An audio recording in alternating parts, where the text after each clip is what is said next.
this video, we're gonna learn how you can easily download the Hinge dating application on your Android device.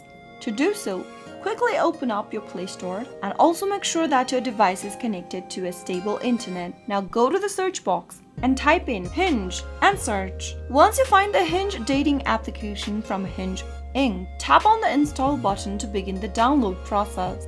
Wait until the application is downloaded and installed.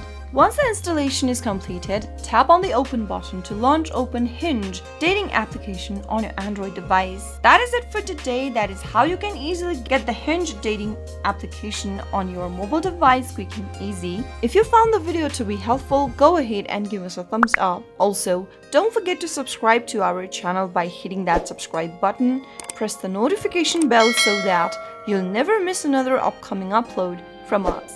I'll be back with more of these quick tutorial videos again. Thank you for watching.